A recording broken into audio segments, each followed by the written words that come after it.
Welcome, guys, to Amazon Nomads. This will be released hopefully by July, and it is now the end of Feb. So yeah, we're getting there, guys. They have now started to be edited, so the releases will be coming soon. Maybe not this one, though. So I'm here with Thomas Parkinson, and I'm here with Seth. So we have a few topics today. The first one I want to talk about is L'Oreal and beauty brands in general on Amazon, and what you're doing about it, Tom, and maybe what I'm doing about it as well, because I'm going into wholesale. Now, L'Oreal has started and UK, or is it both? Yeah, it's both. Oh, okay. I had a look on UK. Kerastase is gated on UK as well. So, guys, it looks like L'Oreal is starting to sell some of their brands on Amazon itself. This means for Kerastase, for example, we did a wholesale order of about $4,000 of stock. That can no longer be shipped into Amazon because that has been gated and it's impossible to ungate in that. So we're hoping we can potentially return it, but we'll find out. So, Tom, what's your thoughts on this? Are you aware of this? No, I'm not. I'm really disconnected. So what's the situation? So L'Oreal are selling right now on Amazon. Their sub-brands, if you like, are starting to sell on Amazon. And cool. This means they're kicking all these sellers off the listings. Nobody can sell it apart from the brand. Now, is this a risk for more beauty brands in general? Is this going to keep happening across more beauty brands? Like, what is the play? It's just there was a news article that went out recently. I think I read it like 2-3 days ago, whereby Amazon said they're basically it's a bit misleading, but basically they're stopping working with distributors and wholesalers in what's known as the Vendor Central program, and they are going to go for the manufacturers direct under Vendor Central only. So, and if anyone understands, like Vendor Central is whereby Amazon agree to buy stock from the supplier, should we say, and then basically Amazon takes the liability. So it's not like the relationship that Seth or Gavin and I have with Amazon, whereby we get to put our stock in Amazon, and then if it sells, great, we make the money. But if it doesn't, we lose out. For example, once you sell to Amazon, they take the hit if it doesn't work out. So Amazon are basically, I think, what you're seeing is Amazon are reducing down their dependency upon, should we say, non-first tier like manufacturer, should we say. So keeping manufacturers, but if you're a distributor or wholesaler, they're reducing down how much they're buying from you and probably going to be stopping, but they will still continue to allow manufacturers and distributors to sell on Amazon if they want to, regardless of whether their terms and conditions with the manufacturers will allow them, but they will allow them to do it. But they'll be under the same agreement that we have as third-party sellers.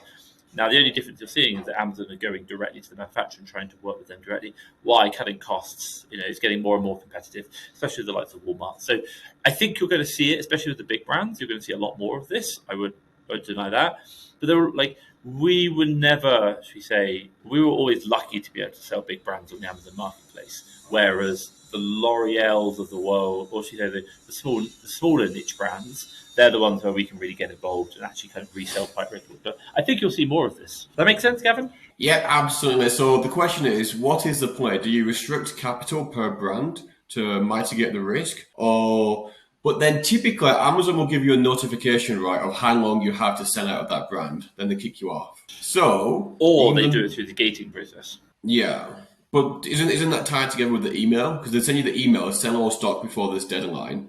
Then you're gated, no more. That's it. So is the question you can continue to go hard as you want, but the second you get that email, just immediately stop. But then my concern would be, what if you don't get that email and all of a sudden you are gated? If that's the case, should we be more cautious with new brands that we have no history of? Because we might not receive that email. We might spend 10 grand on stock, not receive that email because we're new to that brand itself on Amazon, then get kicked off. And if that's the case, is it wiser for new brands to limit it to maybe $5,000 per item, or $5,000, or let's say 5% of your total capital base to this brand, until you have some sound history and you can see that you're not going to be kicked off anytime soon? Then you can go deeper. How do you grow effectively while minimizing the risk that you take on? It's a good question. There's two elements. There's another bigger question actually, about a lot of people who go down to say wholesale, they look at brand exclusive deals because they can get kicked off as well. I think in my case, the way you might look at it is to say that you should invest no more than 10% of your asset value into any one brand for this very reason, which if you think about it, if you do 10% of your asset value, if you're buying for 10, sell for 20, will represent about 5% of your turnover for the year, or should I say risk factor. So I think that would be a good thing. But again, like those people who are very deep into one brand because they really understand it, it poses really big questions around that. I think you talk about it, a lot of people talk about it. Niching down is very, very important. But on the other hand, it's like making sure that you're not niching too deep much, or going too deep on one thing. That's going to cause liability or potential risk. And again, business is about managing risk. So I just think I would come back to the point about no more than 10% of your asset value in any one brand. And I think also you need to be a bit careful here because L'Oreal is a brand, definitely, but it has lots of sub-brands. So you probably want to say no more than like 20% across one parent company, if that makes sense. But then let's think about that. So let's use your example. I seen you had cost of goods value of £330,000, right? So are you really going to risk 20% of your thing there in L'Oreal? Because then you're risking 70k. The question would be, like, how would you liquidate that if that happened? Agreed. Like I think like at tops, I'd probably say like stay at 10% because then it's you're risk diversifying. But sometimes, like especially say for example, if I was just a beauty seller, it would be quite normal for me to probably have 20% of my asset value in L'Oreal because it's such a big brand. So, and I use that number just as a number I made off the top of my head, not on the, like an analysis. But I think like no more than 20%, definitely. 10%, I think, was probably more realistic.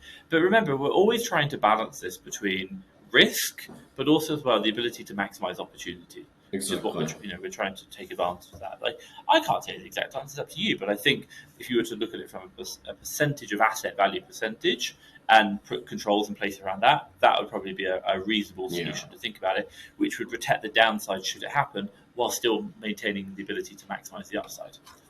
I want to add to that as well.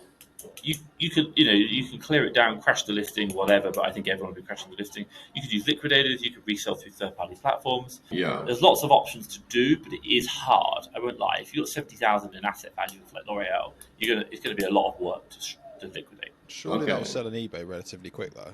Yeah, I'd probably guess so. But you might not be able to sell it. It's under the Vero program. What's that? Yeah, Vero program is like the Vero program is brands that you're not allowed to sell on eBay because they're basically trademarked. It's the same thing as gating in Amazon. Oh, I didn't know eBay even had that. Yeah, they've had it for years. Maybe you'd have to buy an old account that's gated. No, it's called like Verified Rights Owner Program, and it's only the rights holders can actually sell those products. Oh, so you need some sort of like letter from them or to show that you are them, like with Amazon. Yeah. It's like a gating, exactly the same. It's because brand owners don't want other people selling their products on eBay. Mm-hmm.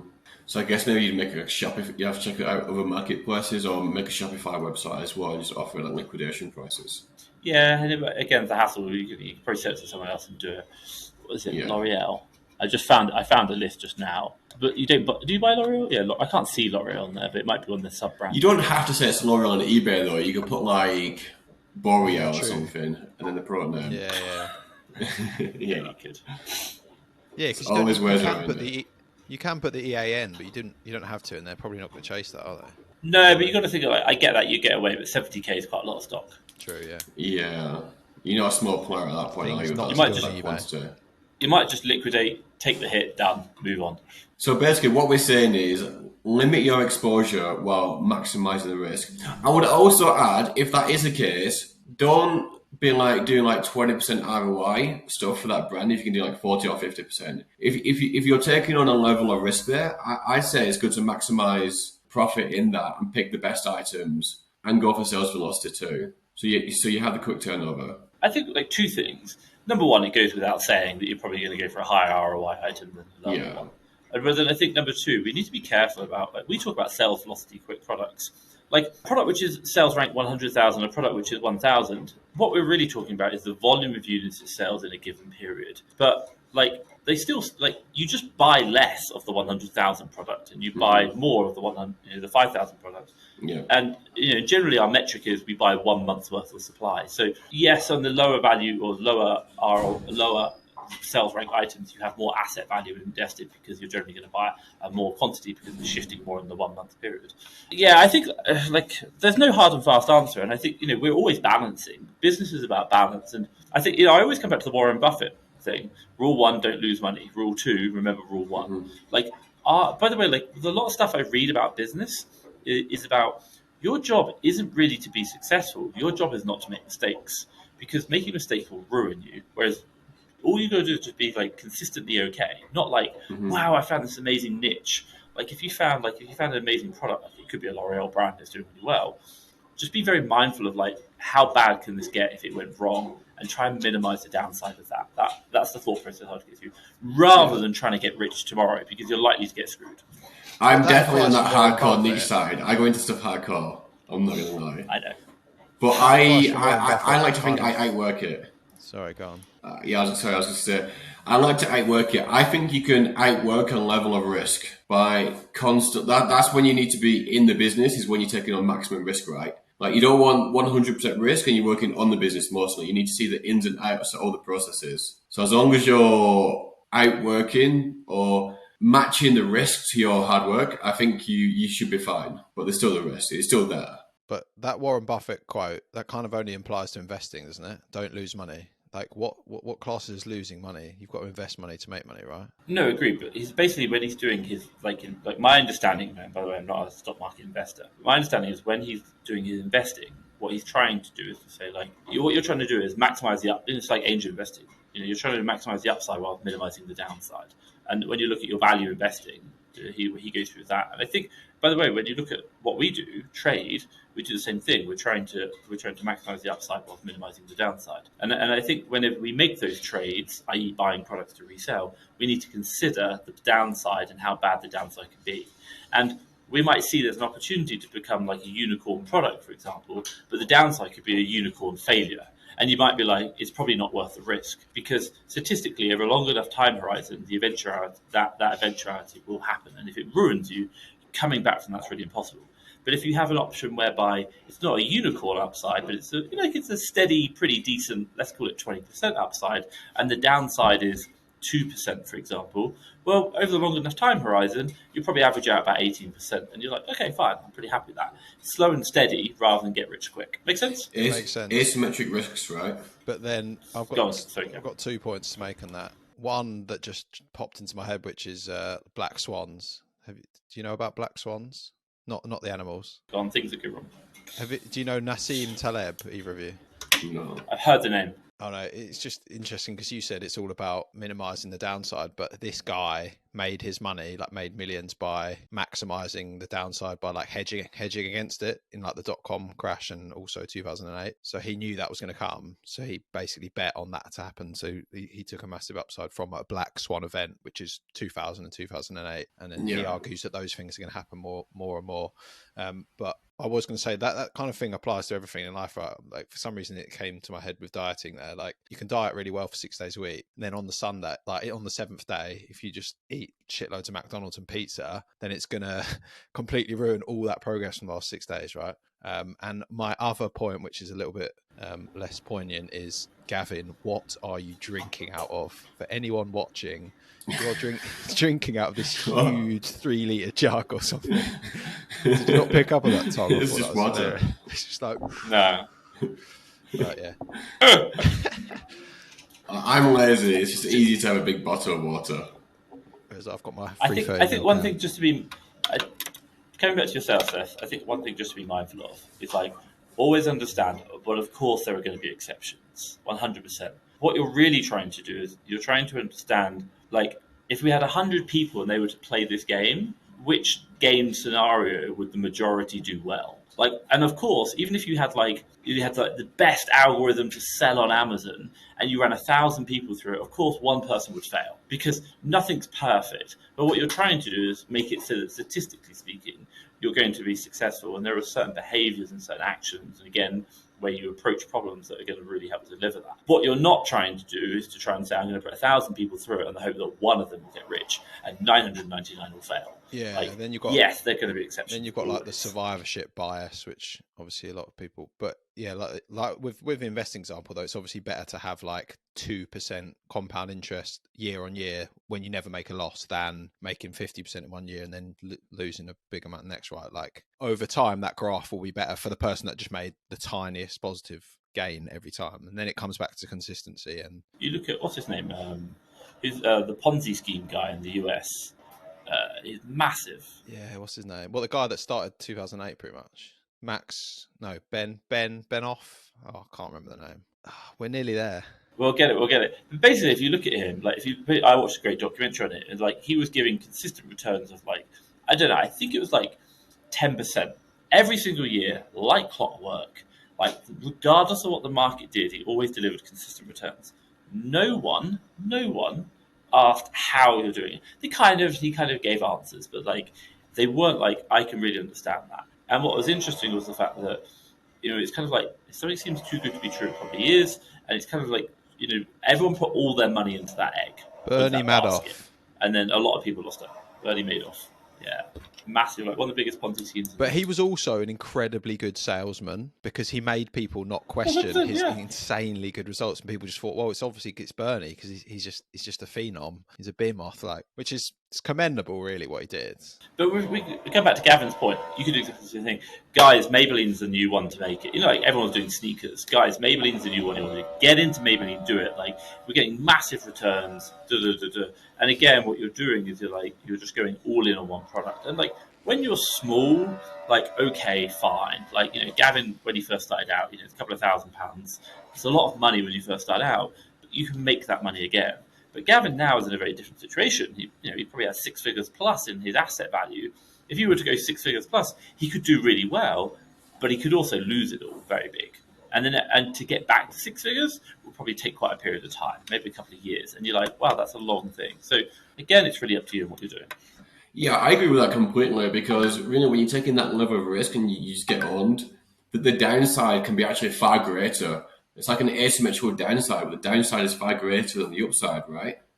Because it's not just like the downside of like losing that money. Then you have to adapt your entire life to then getting that amount of money back to then continuing to grow. So it's like a 3 or 4x in net time lost. And yeah, definitely diversifying across multiple brands and different categories. Like that's what we're doing now. I still like to understand certain things very, very well, but it's kind of like the bigger and the bigger you get, the more you kind of need to diversify. But if you've only got like 5-10K, it's not really as important. 6 figures plus, I think you need to be really.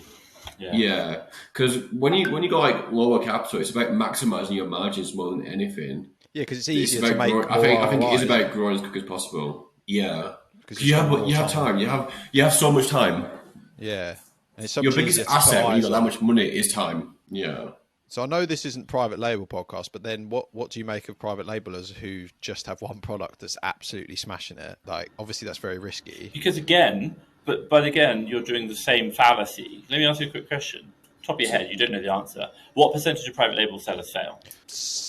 95. Yeah, 95. You're looking at the exceptions. And by the way, what we're saying is that 95% of them probably fail. We're probably saying that 3% of them break even, get their money back. We're probably saying 1% like they do okay, and 1% do really well and do a 7-figure exit. And I will argue though, 7-figure. How many people actually try hard? This is the thing. Like people give up so quick, and their expectations are completely wrong.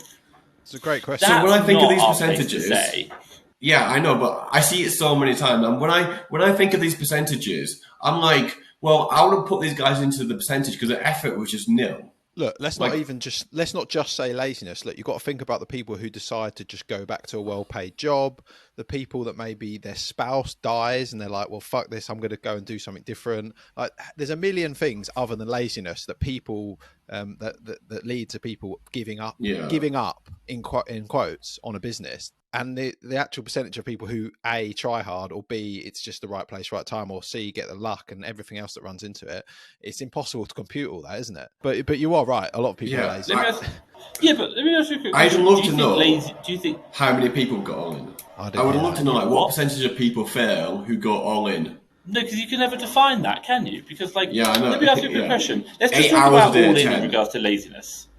Gavin, do you think Seth is lazy in regards to exercise? No. Not at all. He runs a marathon after 6 months of being off. Like, crazy man. He's probably going to run half marathon now. But compare him to David Goggins, he's the laziest man I know. It's all about comparison. That's true. Compare him to a fat man sat on a couch doing nothing. My God, he's like an Olympic athlete. Again, but by the way, I'm not saying that Seth is lazy, but it might be the case that in Seth's mind, Seth isn't lazy. He has gone all in, but when we compare him to David Goggins, he hasn't gone all in. But when we compare him to the fat man on the couch, he is definitely. So let's say. So again, different perspectives, different outcomes.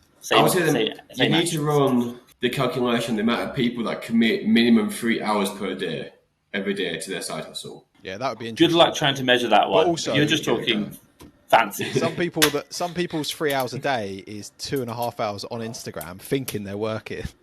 It's like it's so impossible to compute. Yeah, I've done 2.5 hours on YouTube watching videos. I've been working a lot. Exactly, like analysis by paralysis, or it's just, or even like click. Like I'm working. Or even I'm not on YouTube. Yeah, and then Gavin's like. I'm just like, let's go, team. Look. You can't measure don't measure inputs. All you measure is outputs. And if you think about it, we don't know the answer. If you look at it just from the private label perspective, statistically speaking, the majority of people fail. Even in Amazon arbitrage, the exact same thing happens. And it's not because the business model is the problem. It's because business is inherently risky. There's a lot of work to do. 95% of all businesses fail in 5 years. And the net result is that in theory, you shouldn't start a business because you will fail. That's a fact. Statistically speaking, you're going to fail. You shouldn't do it. And for some reason we do, and some people do really well, and they get on YouTube and blow up. Everyone in the UK gets taught that it's impossible to start a business, so you're very scared to do it, which is the problem with our school system. But in America, mate, that's what I was told as well. Get a job. Then when I started doing like Amazon, I was like, oh, this is actually really easy. Making money is not hard at all. I just have to work a lot. Yeah, I love how my business teacher had never started a business. Love that. That's normal. I know it's normal, but it's just funny, isn't it? It's like, come on, what does he? But then you could come to the point about like, well, my business teacher did start a business, but he failed, so that's why he's teaching business now. Yeah, which is actually a step up from what you just said. I don't think he even failed. You'd still be like, why is the failure teaching me? Yeah. He also had a horrendous BO. And then you'd be like, Seth. Then Seth runs a really good business right now, and Seth has no interest in teaching little kids how to run business. He's like, watch my YouTube channel, I don't care. Done. It's all a massive Ponzi scheme. Right. Happy with that? Yeah. That was a massive, off tangent somewhere there. Yeah. Nice side tangent. Tom, you went to Miami last week, I think. Oh, yeah. And you went to the conference that I went to last year. Miami Sellers Conference. Oh, did you say that same one? I went to exactly the same one, yeah. So let us know how was it? What lessons learned? Nice. Tell all. It's really interesting. So I think the question comes is obviously it depends where you're at. So obviously I run a couple of businesses, so the lessons learned for me were probably quite different. The couple of things that really stuck on me, Reezy Resales was there, obviously one of the original OGs, absolutely love him. He talked a lot about sharing the journey. He talked about his YouTube journey, why he does that and what's the thing. The guy's done really well. He's basically done multiple 6 figures in cash out from YouTube AdSense alone. It's very, very interesting. I remember following him when he was at 10k subs way before I was even doing Amazon. It's 500,000. And I remember thinking, this guy looks like he's just he was homeless 2 weeks ago and he's just started reselling sneakers. He looked like a state, but obviously look at him now. It's mad. Yeah, he's doing really well.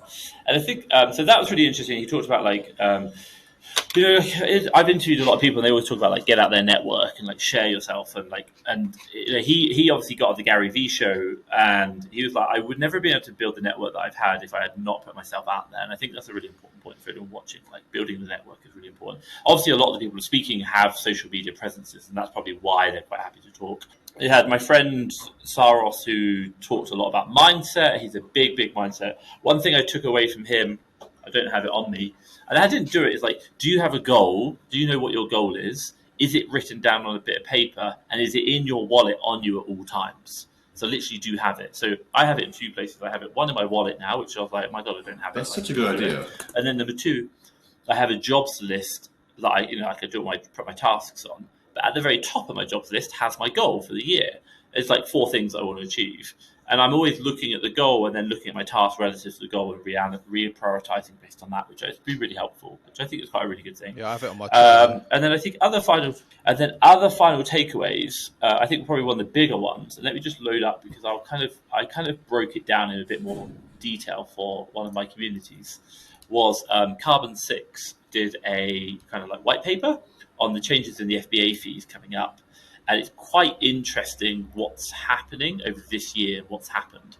So I'll kind of give you an update on it. So very simplistically, if you do apparel, like say, for example, a pillow, it used to be done by weight. So pillows are quite light, but they're quite big. Amazon are now moving to the bigger of weight, or what's known as dimensional weight or volumetric weight, whereby they measure it and divide it by a number. And basically, a good example is like a pillow will now cost you twice as much. Why? Because it's a big product, not a heavy product, and the dimensional weight will impact that. But these things are in the US right now, but I'm sure they'll come to the UK. The other one, multi-channel fulfillment, basically on the smallest item, is going from $4.75 to $7.15. That's a massive increase. It's like $3 extra, 60% extra. Removal fees, God help you if you ever do removals. Smallest item in the US right now is going from 52 cents per item to 97 cents. That's like a 95% in removal fees on a per item basis. And that's pretty much across the board. Everything from the smallest to the biggest item is now going double the price on removal fees. So Seth, obviously for you with books, like just be mindful. Also, the disposal fees going up as well.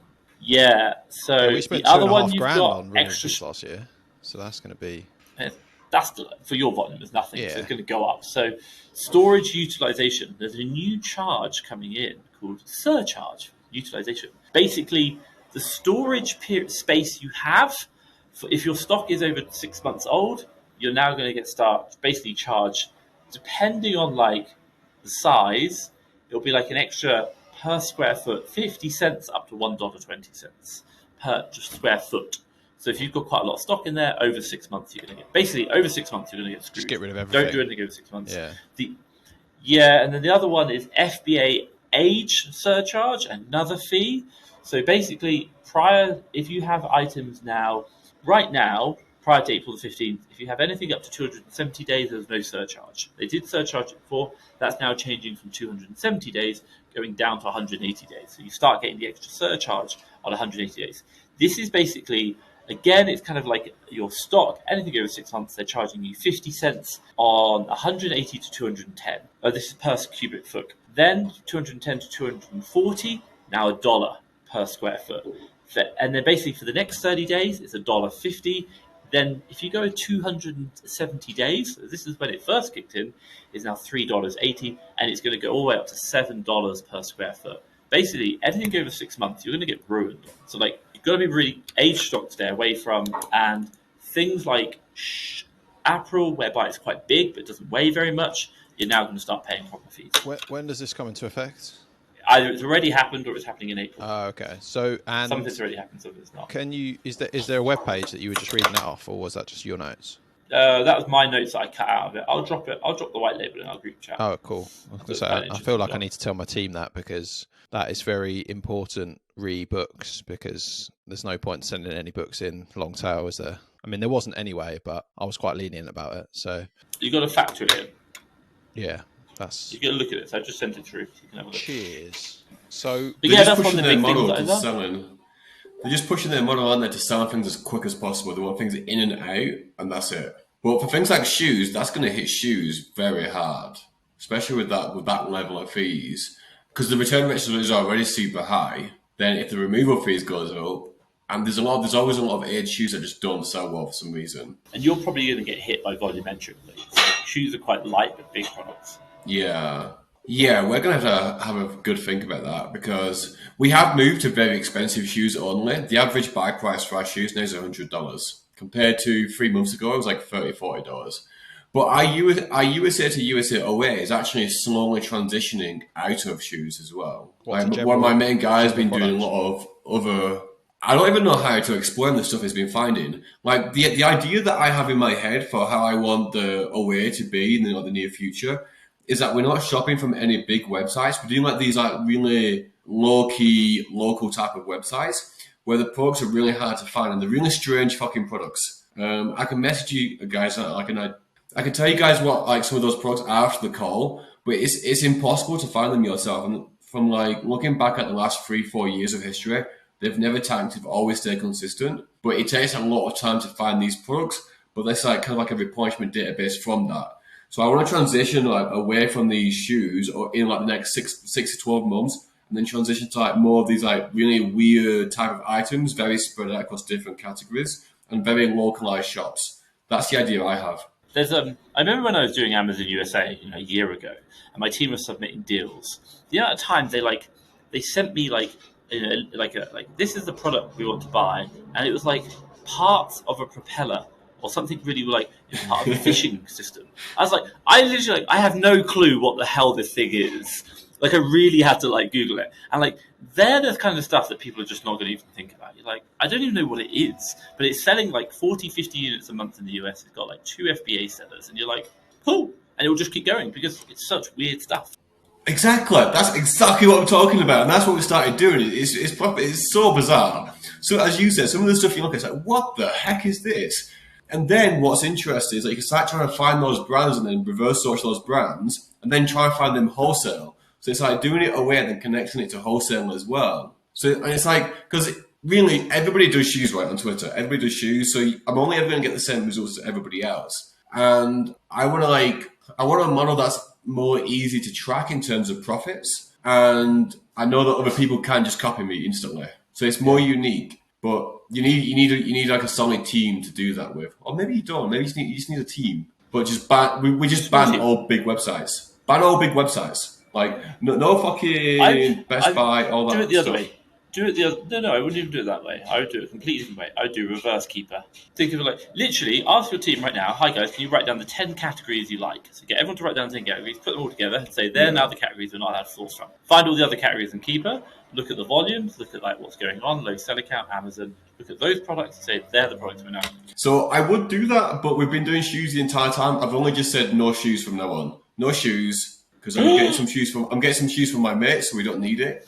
I'm kind of like, because this is the thing, like when you have a good network, team up with your mates. I'm teaming up with my mate. He's providing the shoes. I'm getting all these like wholesale stuff, these unique niches, and then we're just sharing them. We're just growing together. So it's like I told my main guys, like, okay, no shoes, and then I see what's happening, and then I help them pick niches or help them source more by looking at where they go and what works well, like the weird items that they find. They're like, okay, can we now reverse source that brand? And that's kind of like the difference when you go from like working on the business to being in the business. If you want to drive a lot of change and you want that change to happen quick, I think it's best to switch from on the business to in the business and on the business, which is basically just double down.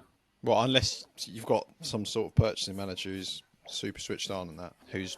Yeah, I do, but I still want to join in and help him because it's still new to him. Yeah. No, I'm the same. Like the way I see it, as a business owner, I can never expect an employee to be as motivated as I am about the business because it's my business. So I always want to put in more effort than anyone else. Yeah. And if I don't, that means I'm getting a bit lazy. Yeah, you want to be the leader, person that drives the change. Yeah. So... And I think that's what the employees respect as well. Yeah, true. You don't want to be seen as lazy. So no, you Gavin just mentioned about tracking profits, making it easier. I did want to ask you guys, Inventory Labs, because this month I purged a bunch of stock, like loads, and we also disposed of a bunch as well. So obviously the cost of those books, like, does Inventory Labs factor the cost of those books into the disposal? Yeah, it would do. It should do. Inventory Labs will send the cogs to being read. The same way when you get a return in Inventory Labs, it sees the entire order as a net loss. As in, like, the cost of goods is gone. It's been burned in a fire. Because I'm a bit confused. The way I see it, I don't think it is. Well, maybe I've just got a delayed thing, but we pretty much got rid of like 5,000 books. Let's say on average we spent $15 on each book. That's like, what's that? Like $70,000, $75,000. I'm not seeing that on the P&L. Like this is going to be the first month that we've not really made much money at all, but we're still probably going to be just about in the green or whatever you call it. So I'm confused. Oh, wait. Hold on. Inventory Labs will only calculate this stuff once you do a payout. Or is that returns only? Do a payout and see if that changes. It's weird how Invention Labs updates sometimes. I'll wait for maybe the next you have to do a payout. payout from Invention I think Labs. I've got one in the next couple of days. I'll just wait for that. Okay, that would give it make a few days after that, and then have a look. So I was expecting to see like but a usually 20k Invention Labs this month. Yeah, at least Invention Labs does usually consider it as a net loss, which would make sense, right? Like whereas STK is the opposite. Really? Yeah. If you get a return, STK credits the cost of goods back to you. Yeah, because it's. But then even like when you dispose of stock, STK is not doing it. Oh, really? Is it not? No, I'm just looking now. Like it's interesting because we're doing this very project right now. You have like an STK, you have like the daily sales, fine, and then you have the total profit and loss, and then you have the other fees that add into that total profit and loss. And in the other fees, they literally just put a 5-month period up quickly. And I'm expecting to see like other FBA fees would be disposal, for example. And it'd be like, oh, you've lost money because you've just disposed $100,000 worth of stock, $1,000. So it'd be like that. But I can see like a FBA disposal fee of $7.60. Yeah, so they've only charged you for the actual disposal fee, which is like 25 cents per item, whereas not the asset value. Yeah, so why haven't they done that? Isn't that a key part of accounting to factor that in? STK is not accounting though. STK is pretty screenshots. Are we sure Inventory Labs is doing that as well though? Like you got to just test it. You got to watch it. Yeah, you're gonna have to test it. Yeah. Because there's so many people on Twitter who use STK and go, yeah, I made this much money. And it's like, bro, STK is not accurate for P&L. I'm pretty sure the advertisement's not accurate for P&L. And you look at that number and you're like, mate, I'm worried about your numbers if you're showing that off because I don't think you've made much money after this. Like, they're like, I'm doing really well. I've done like £1,000 profit. And I'm like, cool. And then you've got all the SBA fees that you're not showing us. And then obviously you've got stock variances. And then obviously you want to get paid. And you're like, it's not that much. Yeah. It's a lot of that. But I will say though, like, our shoe business is not making that much money as expected. Like, maybe it's made like... Let me share something with you. 8 or 9K this month. There's a very big wholesaler, Scott Needham, buy boxer. Yeah. Yep. He doesn't sell anymore. He sold his business. It's gone. So, number two...